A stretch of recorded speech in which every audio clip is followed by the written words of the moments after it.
Es una rebelión sangrienta. Hay miles de muertos, campos arrasados. Es el infierno en la tierra.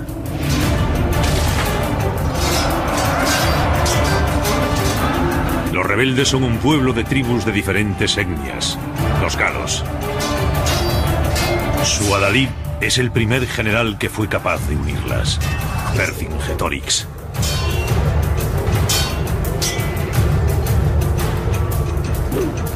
Su enemigo es uno de los generales más famosos y despiadados de la historia antigua, Julio César.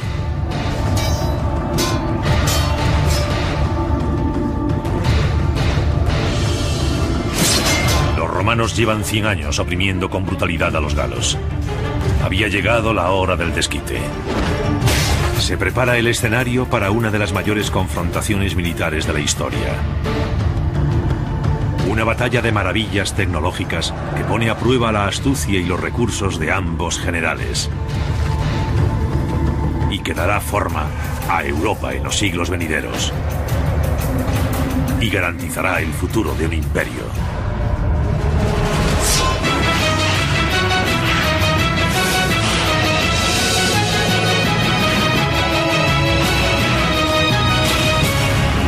Batallas legendarias, César y el Gran Asedio. Es el año 52 a.C. Julio César ha dirigido durante 6 años una campaña brutal. Su objetivo es conquistar las tierras conocidas como la Galia, para convertirla en una provincia romana.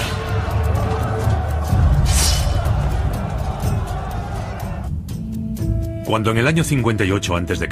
se le otorga el mando de la Galia a César, la República Romana ya se había expandido por el norte de África, Grecia, Sicilia, Córcega, Cidonia e Hispania. Pero Roma no había conseguido someter a su vecino del norte, la Galia. Roma siempre había mostrado dudas sobre la expansión hacia el norte, porque tenía una larga historia de más de 300 años, de luchas sangrientas y antagonismo con los galos. Estos pueblos del norte, cuando hacían alguna invasión, eran brutales. Incluso saquearon Roma en el siglo III a.C. Había una muy mala relación. Pero la República de Roma es cada día más fuerte.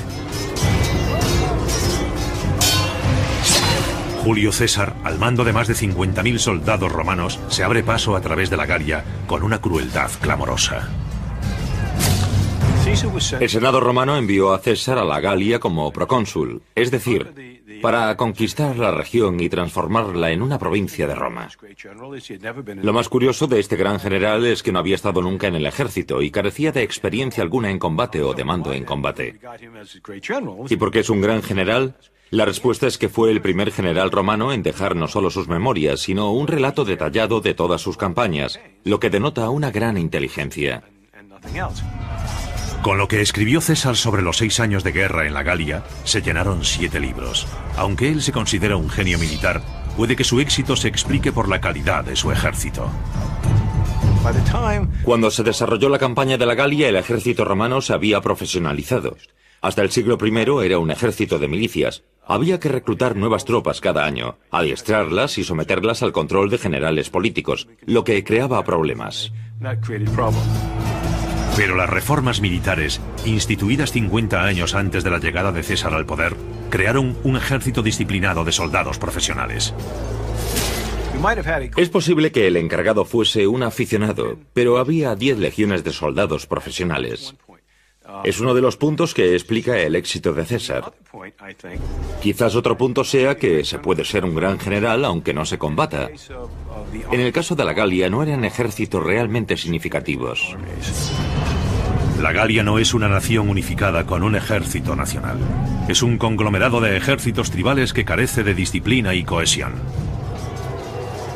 El problema fundamental de la Galia es que era una región de entre 15 y 20 millones de habitantes con muchos grupos étnicos distintos que se habían peleado entre ellos durante generaciones y no habían desarrollado una capacidad militar sofisticada. Aún así, la conquista de la Galia es más difícil de lo que prevé César. No se podía derrotar un ejército, ganar una batalla y conquistar la Galia. Había que derrotar a cientos de pequeños ejércitos. César se enfrenta a cada nuevo ejército galo con una crueldad creciente.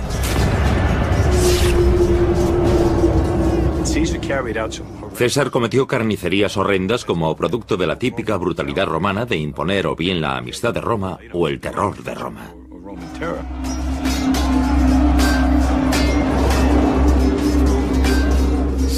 El reinado de César fue el del terror. Destruyó aldeas enteras, mató a todos sus habitantes y fue en busca de la siguiente, una brutalidad absoluta. Inevitablemente, durante un periodo de 6 años se impuso el control de Roma sobre la Galia. Pero en el fondo seguía anidando un sentimiento de odio hacia los romanos. Un espíritu de rebelión que solo buscaba un líder que lo agitase. Entra en escena Vercingetorix, un carismático general galo. Al igual que César, también tiene una misión: unir por fin los cientos de tribus de su tierra natal contra César.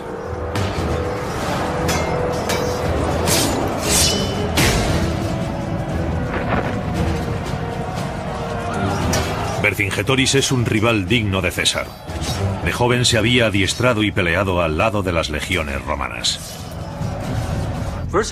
Vercingetorix había sido jinete del ejército de César en las anteriores guerras gálicas. Sabe cómo funciona el ejército romano. Conoce sus puntos fuertes y sus puntos débiles. Es el tipo adecuado para hacerle frente a César.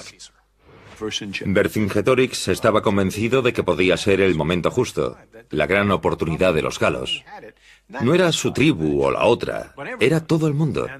Creía que podía encender la chispa con un ataque triunfal contra los romanos, y que de ese modo, por primera vez, las principales tribus galas unirían sus fuerzas para combatir la opresión romana, derrotar a César y expulsar a los romanos. Eso era lo que había pensado. Su plan para provocar a César tiene éxito. Vercingetorix ataca con más de 70.000 soldados la ciudad romana de Orleans y le da a César una dosis de su propia medicina. Se lanzó sobre ella como un león sobre un conejo, quemó la ciudad y asesinó a todo el mundo. Los galos masacran a más de 5.000 hombres, mujeres y niños. Vercingetorix envía a César un mensaje claro: los galos no tolerarán más la brutalidad del general romano. Esa fue la chispa de la revuelta. Fue un hecho señalado que impulsó a los galos a luchar contra Roma. Era la intención de un buen estratega que tuvo éxito. Para Vercingetorix ya no hay vuelta atrás.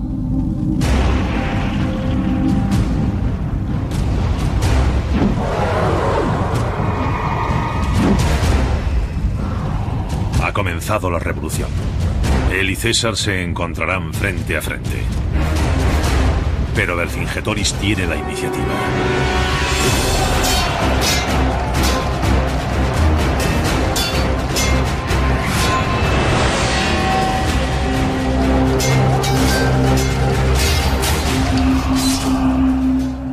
Pronto consigue más victorias, cuenta con el apoyo de un ejército enorme y lo dirige bien. De repente ese hombre es imparable. A pesar de superar a los romanos en número, Vercingetorix sabe que su ejército grande pero desorganizado perdería en una batalla directa y abierta contra el ejército altamente profesionalizado de César. Así que su estrategia consiste en atacar a César con pequeñas incursiones, con una guerra de guerrillas, hasta infligirle tanto daño que los romanos se vean obligados a retirarse a Roma. Su política es la de acosar a los romanos, impedir que se hagan con comida, causarles dolores de cabeza. Para mantener a las tropas romanas en vilo, Vercingetorix hace algo que tendrá una gran repercusión en la historia militar. Convence a los galos para que quemen sus aldeas, sus cosechas, sus campos. Es una estrategia conocida como tierra quemada. Lo quemaban todo. Las ciudades, las aldeas, los campos, todo. En otras palabras, no dejaban nada con lo que pudiese sobrevivir el ejército romano. En agosto del año 52 a.C., tras implantar su táctica de tierra quemada, Vercingetorix dirige una pequeña emboscada contra los romanos cerca de la actual Dijon. El arma favorita de los galos es la espada ancha. Tiene una hoja pesada de hierro diseñada para aplastar con la fuerza bruta. El soldado romano porta una espada corta, de 66 centímetros de largo y 6 de ancho. La espada corta tiene una hoja de acero afilada y se utiliza para apuñalar.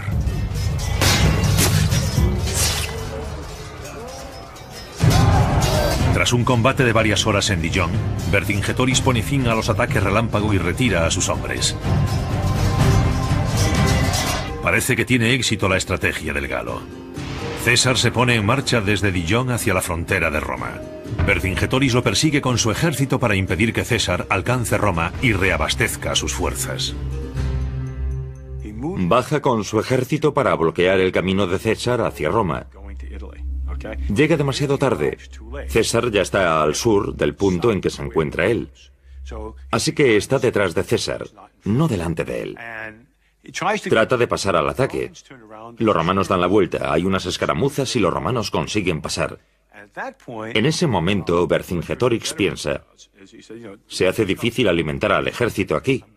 Voy a retirarme a mi base principal de aprovisionamiento. Hemos acabado la temporada. César se va al sur y acabaremos esto el año que viene. Fue un error descomunal. Vercingetorix, que piensa que César se retirará a Roma, se pone en marcha con su ejército hacia su base en Alesia, una ciudad fortificada en una colina. Pero César no vuelve a casa, se va en busca de Vercingetorix. Lo que hace César, en lugar de volver a casa, es dar la vuelta. Acaba con la retaguardia de los galos y los persigue hasta Alesia. Tras el ataque de César sobre la retaguardia gala, Vercingetorix y su ejército huyen a la pequeña ciudad fortificada de Alesia. Al cabo de unos días, la ciudad está rodeada por los 50.000 refuerzos de César. Siguen llegando sin parar. De repente hay 10 legiones romanas rodeando a Vercingetorix, que debía pensar: ¿dónde diablos me he metido? Vercingetorix ha tenido un gran éxito en su guerra de guerrilla contra César. Pero ahora está atrapado y ha perdido la pequeña ventaja que tenían los galos. Este es el tipo de batalla del gusto de César, que está a punto de realizar una de las operaciones de asedio más brillantes del mundo antiguo.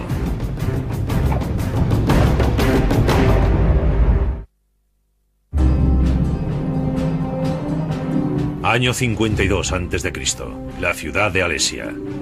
El comandante militar romano Julio César, con más de 50.000 soldados, ha atrapado a 70.000 galos con su revolucionario líder Vercingetorix en el interior de la ciudad. Alesia es muy importante porque es un gran cataclismo final. Militarmente es la última ocasión de impedir que los romanos controlen toda la Galia. Alesia es la moderna ciudad de Alise-en-Reine, localizada en la Francia actual. La ciudad tiene unos 7,5 kilómetros de circunferencia, posiblemente rodeada por un pequeño muro de 1,80 metros de alto. Alesia, en la que viven 10.000 mujeres, hombres y niños, se sitúa en una pequeña colina, a unos 500 metros de altura sobre un valle. El valle lo atraviesan 2 ríos pequeños. La ciudad está rodeada por una cadena montañosa. Está bien protegida. Es una posición defensiva fuerte para los galos. Sin embargo, César decide montar el sitio de Alesia. Se trata de una campaña militar sin precedentes en la historia. La maniobra de asedio creada por César es ingeniosa. No he encontrado a nadie, ninguna fuente que diga que sus técnicas de asedio hayan sido utilizadas antes. El ejército de César posee la tecnología de sitio más sofisticada de la época. Está equipado con una catapulta llamada Onager. Es conocida como la Salvaje por su potencia, capaz de lanzar un proyectil de 50 kilos a 400 metros. Los romanos también utilizan la ballista. La ballista, que en latín significa lanzapiedras, dispara cargas de plomo a casi 100 metros. Cada legión romana cuenta con 30 de estas. Pero un asedio es algo más que un ataque con armas modernas y poderosas. Y César sabe que la táctica correcta en Alesia no es un bombardeo incesante. Al contrario, César cree que para ganar esta batalla no debe hacer salir a los galos, sino matarlos de hambre.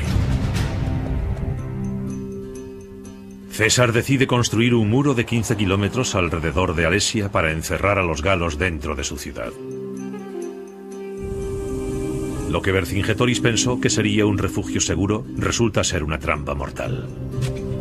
Primero los soldados de César excavan una zanja de 6 metros de ancho y 6 de profundidad.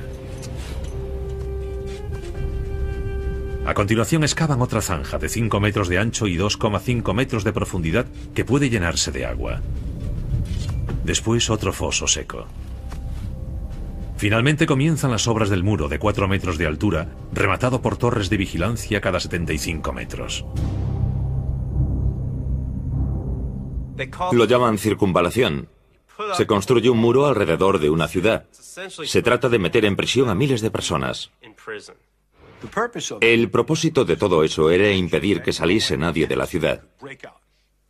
Podían salir de sus propios muros, pero estaban atrapados en un terreno peligroso entre el muro de madera de los romanos y su propio muro. No es la primera vez que César demuestra ser un maestro de la tecnología. En el año 55 a.C., 3 años antes, cruzaron el Rin 400.000 germanos que buscaban un nuevo hogar y se instalaron en la Galia. César les envió inmediatamente un mensaje brutal. Ordenó a sus tropas, 50.000 soldados, que fuesen al Rin para acabar con los germanos. Lo que hizo a continuación fue horroroso y tecnológicamente sorprendente. César anticipó la maestría tecnológica que acabaría mostrando en Alesia. Construyó un puente en suspensión de 120 metros de largo y 12 de ancho sobre el Rin para perseguirlos en Alemania y masacrarlos. Una vez salvado el río, César lo arrasó todo, brutalmente y sin misericordia. Eran 430.000 personas, entre hombres, mujeres y niños. No hubo supervivientes. Fue una carnicería política deliberadamente calculada para enviar un mensaje a los otros pueblos. Al margen de su brutalidad, el puente de César sobre el Rin sigue siendo uno de los grandes logros de la ingeniería del mundo antiguo. El puente se construyó en 10 días. Fue increíble. Lo construyó con postes, vigas y cables. Lo construyó para decirles a los germanos: el Rin no es una barrera, podemos atraparos cuando queramos. Tras la carnicería, César regresó a la Galia y destruyó inmediatamente el puente. En Alesia, César utiliza la misma superioridad tecnológica para atrapar a los galos dentro de la ciudad. El general Vercingetoris observa cómo se levanta a su alrededor el muro de César. El muro de 4 metros de alto se construye en parte con la tierra sacada de las zanjas, se corona con fortificaciones de madera y se levantan torres de vigilancia cada 75 metros. Encima de todo eso colocan lanzas afiladas, como una versión antigua del alambre de espino, por si alguien intenta escalarlo. El muro se extiende por toda la circunferencia de la ciudad, salvo un par de lugares con barreras naturales. Es una carrera contra el tiempo. En cuanto César concluya el muro de casi 15 kilómetros de perímetro, será impenetrable y quedará atrapada toda la población de Alesia. Unos 10.000 hombres, mujeres y niños, así como sus nuevos inquilinos, los 70.000 valientes soldados galos.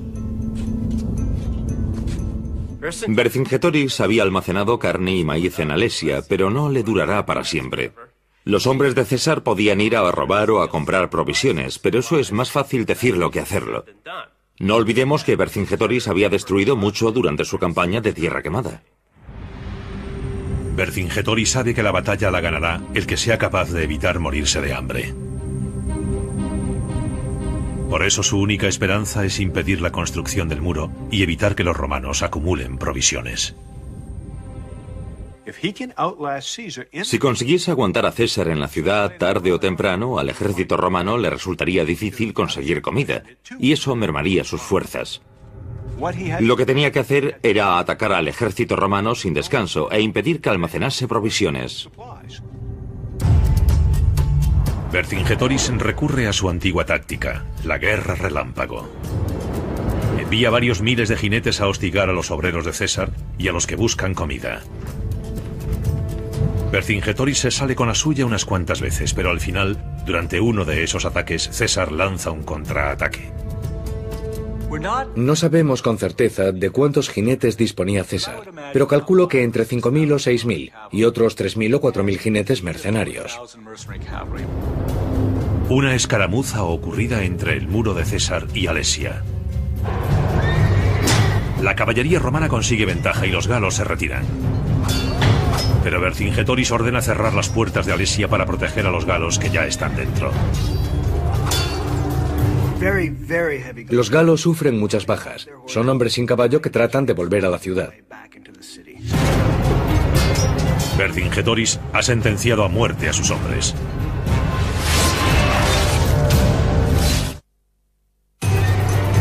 Año 52 a.C. El sitio de Alesia conoce su primer baño de sangre. Una escaramuza de caballería tiene un final fatídico para los galos.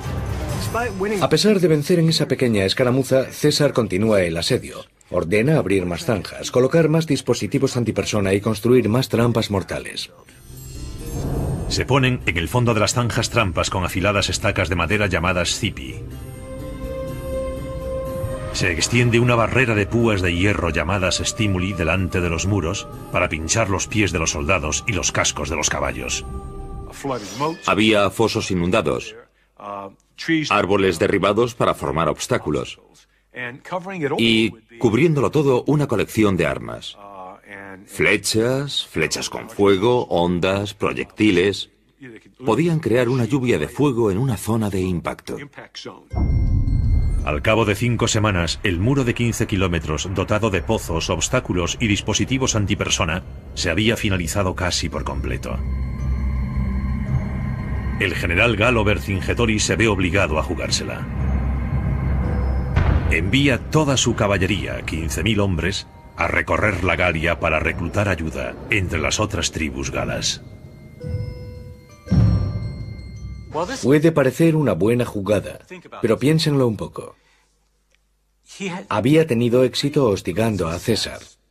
No le permitía avanzar. No le permitía almacenar comida.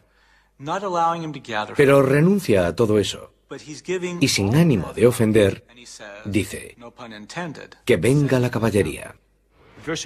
Vercingetorix cambia de táctica y básicamente permite que los romanos finalicen las obras del sitio y alimenten a su ejército. La decisión de ir a buscar ayuda en lugar de seguir hostigando las obras de construcción es una decisión militar clave. Si detienen a la caballería y no responden las otras tribus, Vercingetorix y su ejército están perdidos. El ejército romano, sin caballería enemiga que lo acose, puede construir las obras del asedio a placer. Y eso hace. Lo más importante es que ahora pueden aprovisionarse libremente, que es algo que César ve con claridad. Ordena a su intendencia que almacene grano para 30 días más. Aún así, César sabe que si la caballería gala regresa con refuerzos, los romanos pueden salir derrotados. Para defenderse contra ello, César decide levantar otro muro, a unos 400 metros de distancia del primero. El primer muro de César mantiene a Vercingetorix dentro. El segundo muro mantiene el ejército de refuerzo fuera. Pero también encierra a los 50.000 soldados romanos que deben acampar entre los dos muros. Fuera de este muro de circunvalación, levanta un segundo muro llamado contravalación. Este muro mide 30 kilómetros de perímetro. Así que tenemos un muro dentro de un muro y una ciudad en medio. Visto desde arriba parece un pastel relleno. A los romanos, sin la molestia de la caballería, no les resulta difícil construir el segundo muro. El muro es de una pieza, excepto en una pequeña sección en la base del monte Rea, cerca de donde cruzan el valle los dos ríos. Finalizada la construcción del muro, todo el mundo comprende que lo que decidirá el ganador y el perdedor de la batalla es la comida. César sabe que en cuanto aparezcan los otros galos no podrá enviar a sus hombres a aprovisionarse. Y Vercingetorix, dentro de la ciudad, controla personalmente las raciones de carne y maíz. Estamos en la 7ª semana de asedio. En la ciudad escasean las provisiones, subsisten con la comida que han almacenado antes de ser sitiados. El agua para cerca de las 100.000 mujeres y niños y soldados galos proviene de los pequeños ríos o manantiales. Cuentan que uno de los hombres de Vercingetorix le dijo: comámonos los soldados muertos, los habitantes de la ciudad. Así podremos resistir mucho tiempo.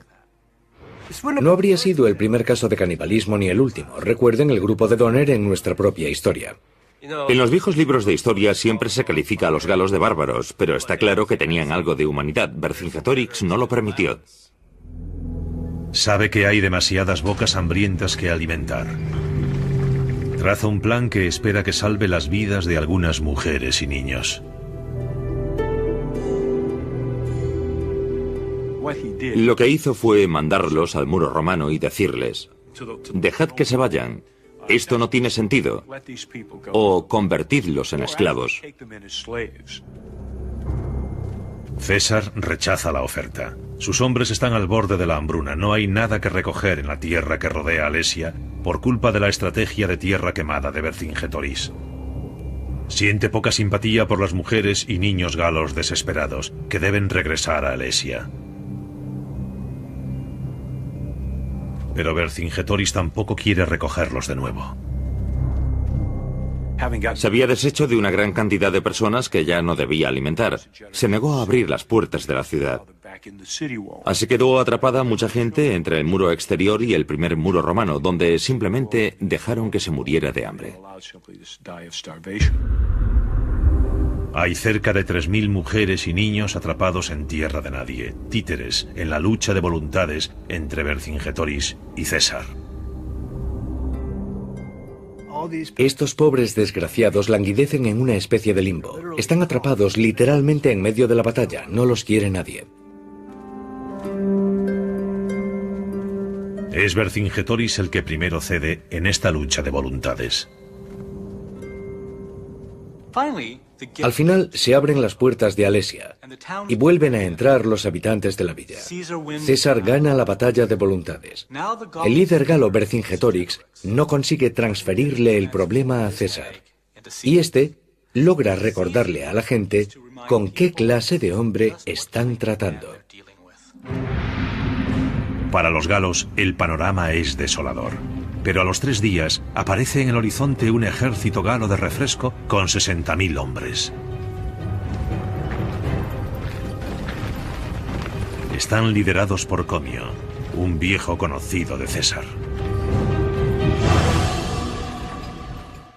Comio había sido un aliado de César en las primeras guerras gálicas.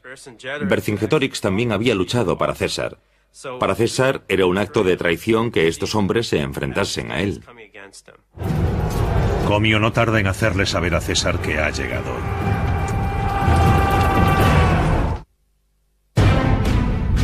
Por primera vez en el sitio de Alesia, parece que César puede estar en apuros. Han venido al rescate 60.000 soldados galos comandados por un hombre llamado Comio.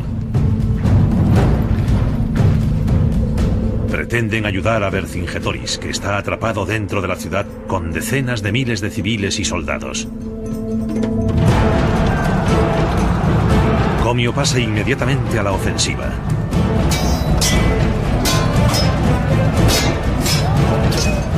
Se pone al frente de la infantería y ataca los puestos romanos del exterior. Los galos estaban muy bien organizados. Mezclaban la infantería con la caballería y se protegían con arqueros y lanzadores con ondas.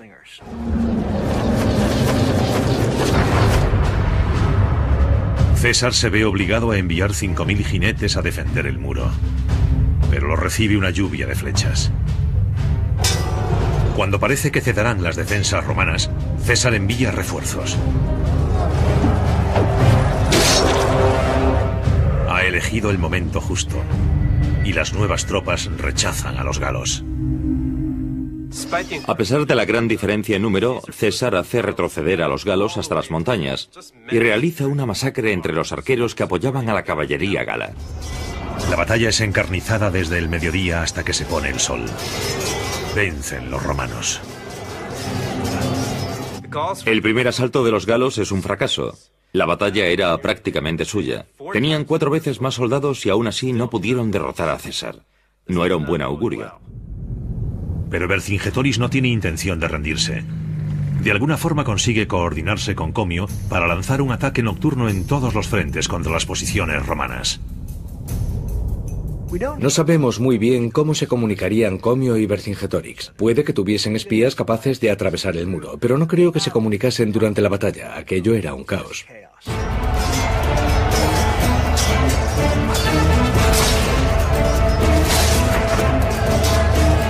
Vercingetorix encabeza un ejército que intenta romper el muro interior. Comio y sus hombres tratan de escalar el muro exterior. Una tercera fuerza gala, también en el exterior, pretende atravesar el muro exterior en el punto más alejado de la ciudad. Los galos aprenden, prueban con tácticas diferentes. Esta vez cuentan con la protección de la noche. Tienen escaleras y ganchos para escalar los muros. Por desgracia para los galos, César sigue teniendo las de ganar. Encaramado a la torre de asedio, ve exactamente lo que hacen los galos. Los hombres de César, desde sus atalayas, rechazan fácilmente a los galos. Lanzaban flechas, pero también tenían grandes cantidades de piedras y estacas afiladas. Nada sofisticado, pero a mí no me gustaría que me lanzasen piedras a la cabeza desde 4 metros de alto. Mientras tratas de pasar los fosos y las zanjas, el enemigo no deja de lanzarte piedras. Vercingetorix, atrapado entre los muros, recibe una paliza. En la otra punta de la ciudad, el asedio de César cumple su función. Los pequeños regalos que dejó César, los dispositivos antipersona, eran realmente eficaces.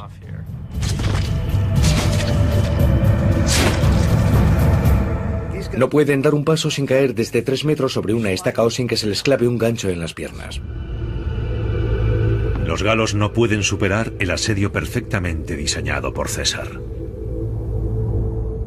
Comio recibe una paliza fuera. Vercingetorix recibe una paliza dentro. Los dispositivos antipersona acaban con los galos a mansalva. Y todos ellos reciben una lluvia constante de flechas y lanzas romanas. Al amanecer se retiran todas las fuerzas galas, tanto dentro como fuera de los muros. César ha vencido una vez más. Esto tuvo que volver locos a Comio y a Vercingetorix. A pesar de contar con el triple de hombres, se pasan el tiempo rellenando las zanjas y muriendo a manos de los romanos. César es como un gran jugador de ajedrez. Al sitiar Alesia y luego construir el segundo muro para rechazar a los galos desde el exterior, ha neutralizado la ventaja numérica que tienen los galos. Es una genialidad. Han pasado 5 días. El hambre hace mella en los galos. Estos, desesperados, tratan de buscar el modo de detener a los romanos. Ya han sufrido 2 derrotas, pero tienen que hacer algo. Dentro de la ciudad, la gente se muere de hambre. Por fin los galos descubren el punto débil en el muro romano exterior al pie del monte Rea. César no puede conectar completamente el muro exterior por culpa del río Ose. Es una brecha que pretende explotar Comio. Lo que hacen es acercarse de noche a ese punto débil situado entre 2 colinas y esconderse en el bosque. A la mañana siguiente atacan. Los hombres de Comio pasan por la brecha en el muro y arrasan a la infantería romana.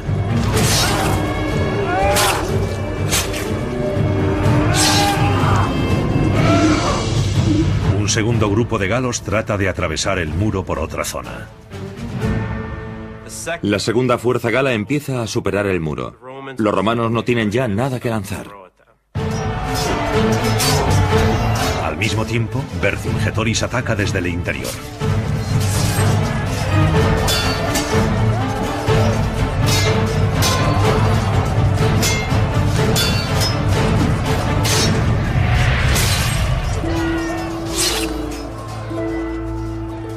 César contempla el ataque galo en los tres flancos desde su torre de asedio.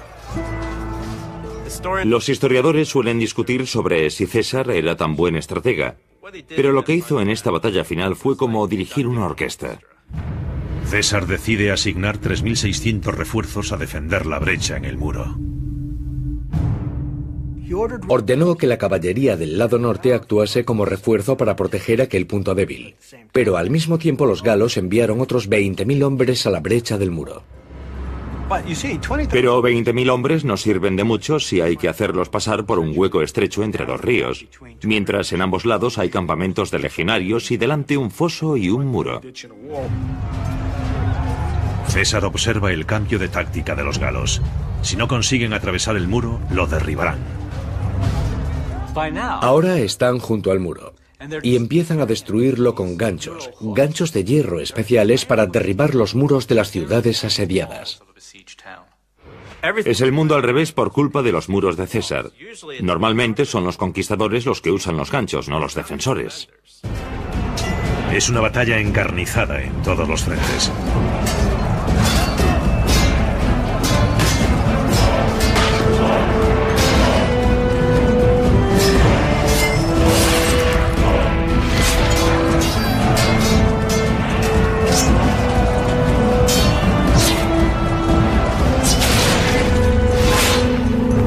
Finalmente, César decide actuar personalmente. Se dirige con otros 2.400 hombres a la batalla.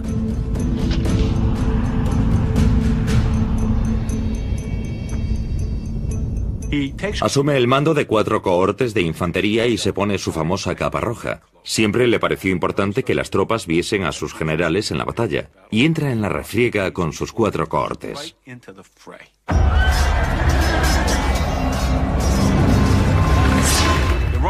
Estaba a punto de romperse la línea romana cuando por fin llegó César con los refuerzos.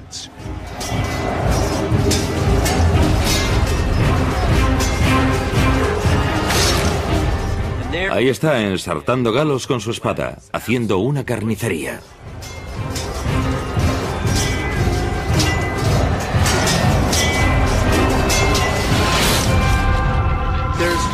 Hay una gran diferencia entre un general que dice «al ataque» y otro que dice «seguidme, muchachos».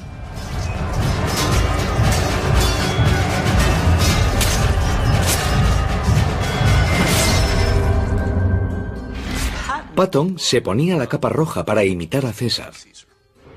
Cuando llega César, los legionarios romanos dejan en el suelo las lanzas, las jabalinas, las cosas que lanzaban a distancia. Cogen las espadas y arremeten contra los galos.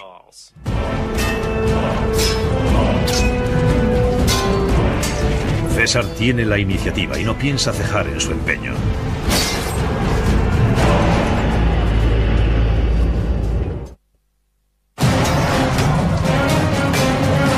Tras 2 meses de asedio en Alesia, Julio César, con su famosa capa roja, dirige a sus hombres en la batalla contra los galos.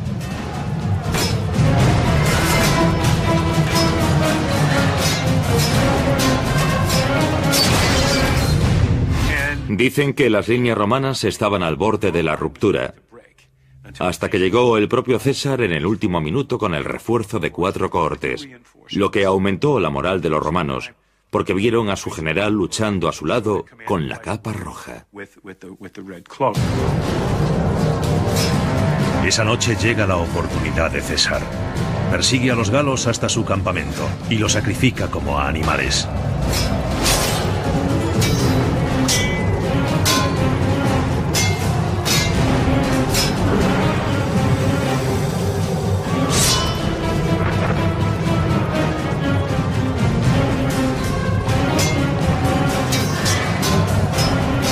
A pesar de que la derrota es inevitable, Vercingetorix sigue luchando.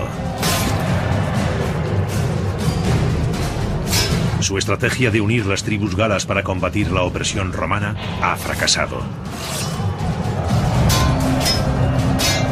Vercingetorix pronto comprende que está perdido.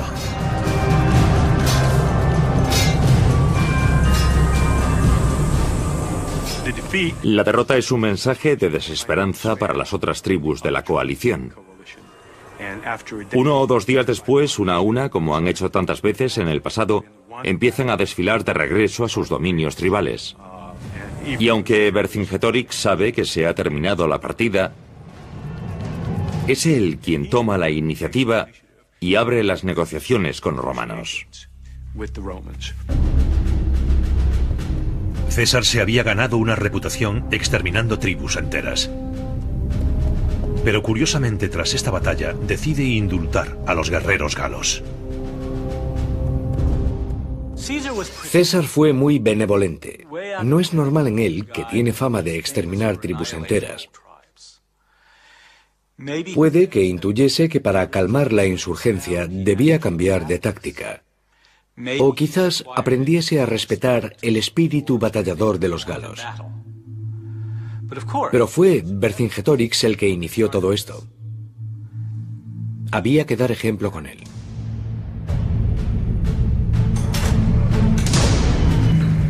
Es el 2 de octubre del año 52 a.C.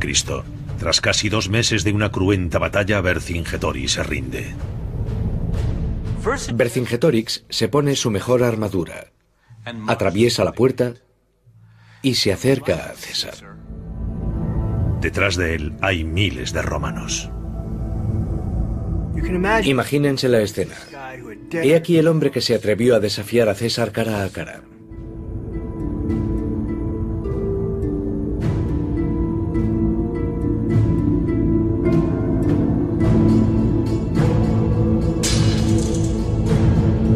Es un guerrero valiente, pero cometió un error táctico básico. Su plan no era enfrentarse a César, sino hacer escaramuzas, cortarle las comunicaciones, las líneas de suministro, hostigarlo sin descanso. Se limitó a hacer eso en ocasiones en las que pudo lanzarse a degüello, pero se mostró disciplinado. Pero de repente rechazó esa idea. Envió sus mejores hombres a pedir ayuda, una ayuda que al final no le serviría de mucho. Es fascinante, se había aferrado a su estrategia original hasta el punto de lograr ventaja, y después por algún motivo cambió de táctica. Eso le costó caro. Muchos de los galos son puestos en libertad, pero Vercingetorix es llevado a Roma y ejecutado. Las crónicas cuentan que lo estrangularon en la vía pública para celebrar uno de los triunfos de César, aunque no hay muchas pruebas de ello. Lo más probable es que lo ejecutasen en un calabozo. Los romanos no le hacían ascos a una ejecución pública, pero en este caso se contentaron con deshacerse del líder de los galos, el hombre que temían que pusiese la Galia en pie contra ellos. César se pasó el invierno sofocando los últimos rescoldos de la rebelión. Roma no tendrá que luchar contra los galos en los próximos 400 años.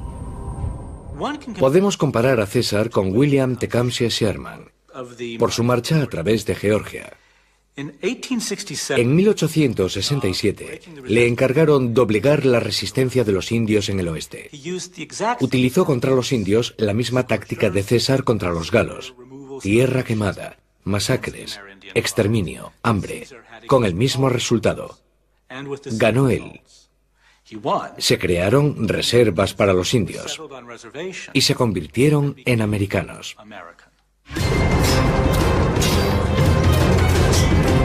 Alesia fue una gran victoria personal para Julio César, quien a veces fue el asediado en lugar del asediador. Pero el resultado de la batalla es algo más que material dramático para las memorias de César.